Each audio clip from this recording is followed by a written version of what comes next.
Hi guys and gals, Froggy here. This is putting it all back together. That's the new balancer.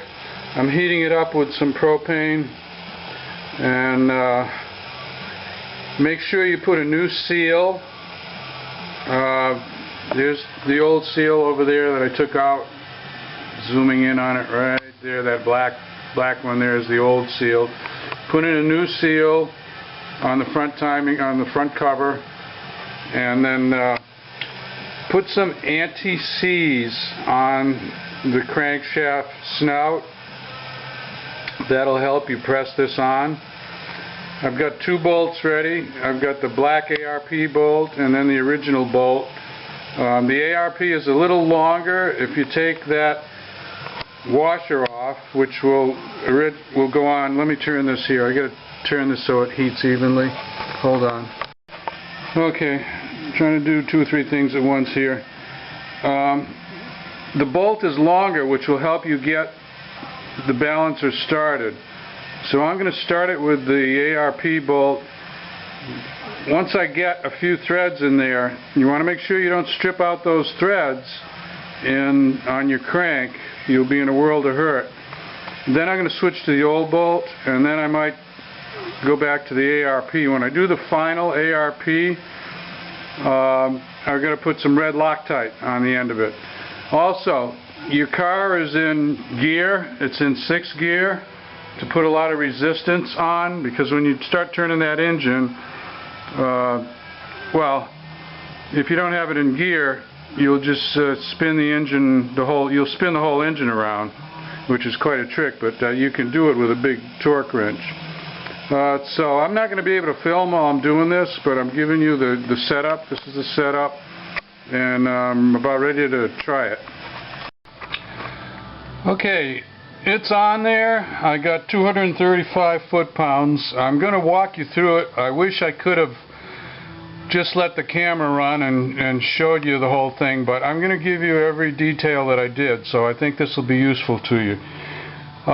First off, I used 2 bolts. I used the original bolt. Well, I used the ARP bolt, which as I explained to you, when you take the washer off the ARP bolt, it's a little bit longer, so that got me about 5 threads into the crank, and I felt comfortable starting to put some pressure on it with 5 threads into the crank. Now let's jump back to a second for heating up the balancer. I heated it up for about 5 minutes on a low propane setting. The outside, the pulleys were still, they were warm, but they weren't too hot to touch, so you can handle it if you heat up the inside. I'm guessing I heated up the inside at least about 200 degrees F, which is what is recommended by ATI.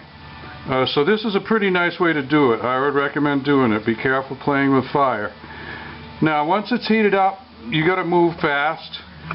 So I picked it up, I stuck it on the snout, and it actually slid on by hand probably more than halfway down the snout. So that's how well it works to heat it up, halfway down. So I got plenty of threads. So I knew I was not going to need that long ARP bolt, so I put the stock one in, and I cranked it all the way to the end. And you can really tell when you've got a heated up core. You only have to put like 30 or 40 foot-pounds of pressure on it to move it down the crank snout. It goes on pretty easy. I was surprised. I thought I was going to have to push it on harder. Then I got it bottomed out.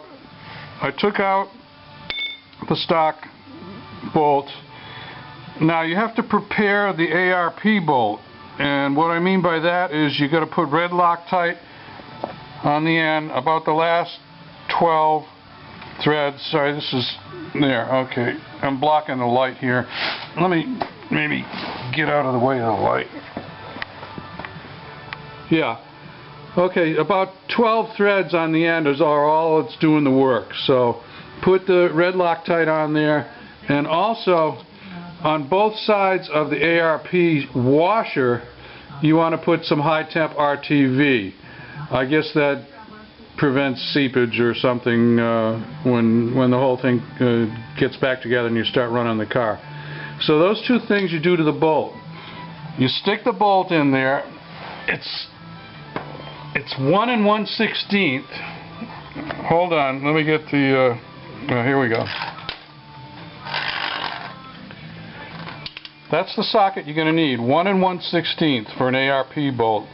I got an extension on it. I got a little adapter to go from 3/4 to 1/2 inch, because this torque wrench is 1/2 inch.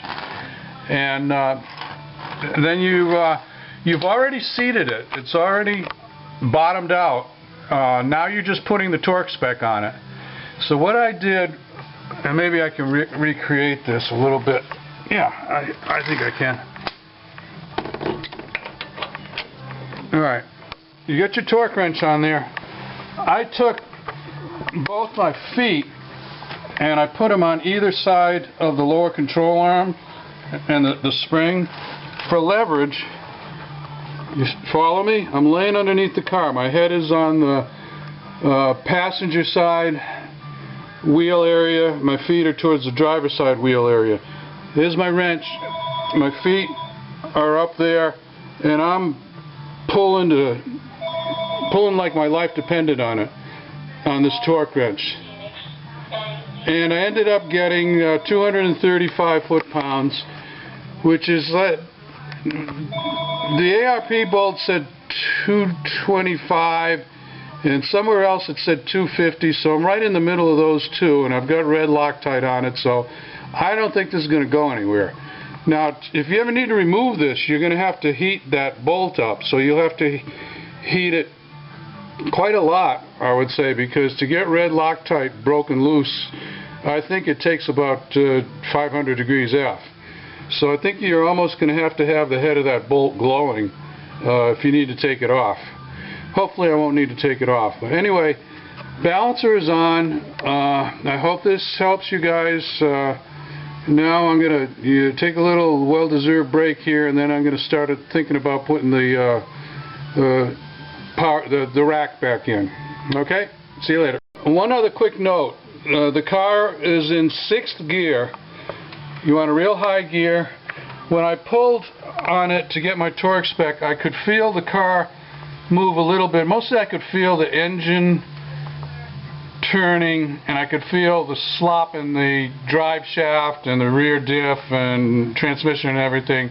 The car didn't actually move on me as far as like rocking forward or anything. So I did not pin the flywheel because I couldn't really figure out a good way to do it without the General Motors tool. So I just did it in gear, and it works as long as you get the rear wheels on the ground. Okay? Okay, we're going to stick the rack back in now. Your cross member is still lowered, remember, and it looks like a nice clean shot looking through there. There we go. Look right through there to the other side, right in the center of the camera. And I tied this wiring for the magnet steer. I tied that out of the way so that it won't hang up on anything. So I'm going to need 2 hands for this, so excuse me for a second, and then I'll give you a shot when I get it in. Okay, the rack goes in a lot easier than it came out. It's not done yet though. I just wanted to show you. It's close, and you want to use like a little pry bar, a little hammer to get these holes lined up right. That one there, and that one there. And remember, this is your ABS bracket, which you had shoved up. Now it's going to drop down. This bolt here holds the where am I get it? There, right there. That's for the rack and the ABS. 2 more ABS. 1 more rack. Okay? Okay, we're done. 1, 2, 3, 4. These are torqued to 70 or 71. These I didn't look up a torque spec. I just made them tight. And watch out you don't strip out or cross thread these, because you got 3 holes here that you're trying to line up on one bracket, and you have to wiggle it a little bit this way or that way. Make sure they're all lined up, and start your bolts by hand to make sure you get 2 or 3 turns by hand before you put a wrench on them. Okay? Okay, next step is to raise the cross member. That's 4 21mm bolts. Do it by hand, and the torque spec, when you do like 6 or 8 turns at a time, each one go around in a circle so it all comes up even. The final torque spec is 80 foot-pounds. Okay? I'm going to put the camera off and just do all those 4. That brings your cross member back up. Put your power steering cooler back on there. A couple little 10mm bolts. Don't over tighten them. And straighten out any of the fins that you might have bent when you were working on it. That line that comes from the electrical line, that comes from the steering gearbox, connect that back up. Let me show you where I fished it through. I like to tie wrap it to this power steering cooler line so that it doesn't dangle down. It gets a little protection if something, if something's going to get hit underneath here. This will get hit first and then that, but at least you protect that line a little bit. It comes through right there. Okay, I'm going to straighten out some fins. These are your 2 lines that go into your steering gear. I anticipated that I would have trouble with these, because when you've got a hard line and then a hose and a soft hose and then a hard line, the angles are never right when you go to put it back together, because you've moved stuff around. Maybe possibly you bent a hard line or something like that. Anyway, the top one went on in 30 seconds. The bottom one I've been fighting for about half an hour, 20 minutes, half an hour. I finally got it going. Here's what I did. You want to unbolt the power steering cooler, unbolt it, and let that hang loose while you're trying to get that second line. The second line, the low pressure line, comes from the power steering cooler. If you have the power steering cooler bolted up, you can't move this metal line as much. So unbolt, I don't know if you can see it hanging there, but unbolt the power steering cooler. Then what I ended up doing, if you cross thread this and it's leaking later on, you're going to have to pull the rack again and probably buy a new rack, I don't know. So you do not want to cross thread these things. Whatever you do, put them on by hand and make sure at least half of the thread is engaged, if not most of it. What I did was I laid down under the car. My right hand went on the nut. I don't know if you can see the nut. Right there. There's the nut. My right hand went on the nut, and my left hand went on the line that goes to the power steering cooler. And I just did it by feel. I didn't even look at it. I moved it around. I could feel when the threads were starting to slide nice, and I could feel when it bound up, so I'd move it literally like 1 millimeter, 2 millimeters, just moving it around, getting an eighth of a turn on the nut at a time. But I could tell it wasn't cross-threaded, and then I got it about 2/3 of the way in there. Then you're safe. Once you're 2/3 of the way in, you can put a wrench on it, although I think I went like almost all the way in just by hand, because the thread's in easy. And I just wanted to show you this because this is one of those tricky ones. There it is. There's the nut right there. So be careful, guys and gals. Here's what I used to do the final tightening. I like this. It's a little stubby, ratchet, about 5 inches long total. It's got a swivel head, and then I used a crow's foot on the nut. You could use some wrenches called AN wrenches, but you really only need to turn that nut about 10 degrees from totally loose to tight. It's only about 10, 15, maybe 20 degrees at the most. Don't over tighten it, and that's the little tool that I used. Disregard what I just told you. The head was too thick on that little stubby ratchet, so I just used a combination wrench from the top for the top hose and from the bottom hose. Just use the open end. Works like a charm. Now you can hop back underneath and put your power steering cooler back on there. Don't forget that trick. Next, I attached the tie rod ends off the steering rack to the corners, to the knuckles, and the reason I'm doing this is because I know that my steering gear moved when I was pulling on the control arm, not the control arm, the inner tie rod end, and well, the outer tie rod end, the inner tie rod end, whatever I needed to pull on to get the rack out. I could see that the stud on the steering gear was moving. So now my steering wheel has not moved. My steering wheel is still locked quarter turn to the left. So now I'm going to put a wrench on the steering gear stud and center the wheels, and then I'm going to go like what I think is a quarter turn to the left. I did make a white mark on the steering gear, so I think I can get right on it, because it's 180 degree. The increments are 180 degrees, so that's quite a lot of turning on the steering gear. So let me move it to straight, and then I'll see what happens.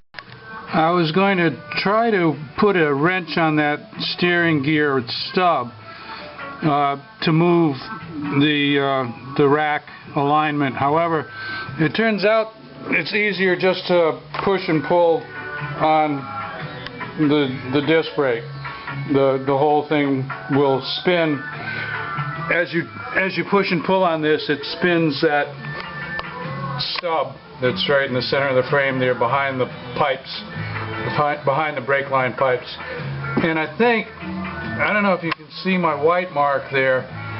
There's a white mark on the stub, and there's a white mark on the steering gear. So I think I'm where I need to be. I think that's it. It was pretty easy after all. Now I got to remember to tighten up my tie rod ends, because I didn't torque them yet. I just spun them tight for this procedure here. Well, Froggy's liking that pretty good. It fell right on there. It's got 3 flats and 1 rounded piece, so it can only go on one way. And look at that. I don't have to turn any direction at all. There's my white mark there, my white mark here. Lined up perfect. Just got to bolt it on. Let me get the torque spec for you. Just screwing it on by hand now. It goes to 25 foot-pounds. I might go 30 on this one. I don't know. 25 doesn't seem like much. Okay. Pinch bolt is on. I'm going to neaten up some of these brake lines that I moved around a little bit. Brake lines are pretty tough. Oh, and I've got to remember to put a tie wrap on that one where I broke the clip that brake line over to the right front was going in. So let's just do a little neatening up here. See that plastic cover? Slide that down over the universal. It's got a little hose clamp on the end of it. Yeah, you can see the hose clamp. So just twist that down, slide it down, and tighten up that hose clamp. Okay, let me get you caught up. And I'm not going to show you every bitty detail of all these things, but the alternator went back in, I've got the AC belt on. I'm going to put the main drive belt on. Tie rod ends are tightened. Once I get all that done, all I've got left is the sway bar. And I think I'm going to, I'm anxious to see it run and check for leaks and everything, so put the wheels on and let it down, and then I'll put it back up probably tomorrow for the sway bar. I'm not showing you the sway bar because all these are like separate little videos. The belt service and alternator, R&R and sway bar. But that's about it. The main thing I'll do is I'll drive it, check for leaks, check the... before I drive it, you have to bleed the power steering system, the power steering fluid system. And basically that's just, don't turn it to full lock, but turn it left and right about 180 degrees 5 times each direction, and then check the fluid level before you go off for a drive. You will have gotten some air in the system, but it's pretty much a self-bleeding system. Okay, let me get that other belt on, wheels on, drop it down, and start her up. Well, she started up. I don't know if there's any leaks yet. I've got to check around for leaks. I've still got to do the power steering purge.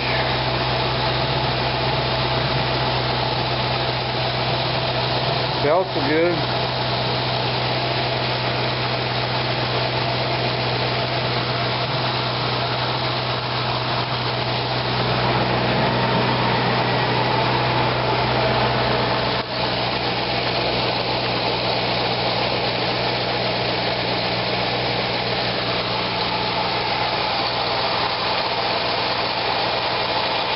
Sorry, I'm not in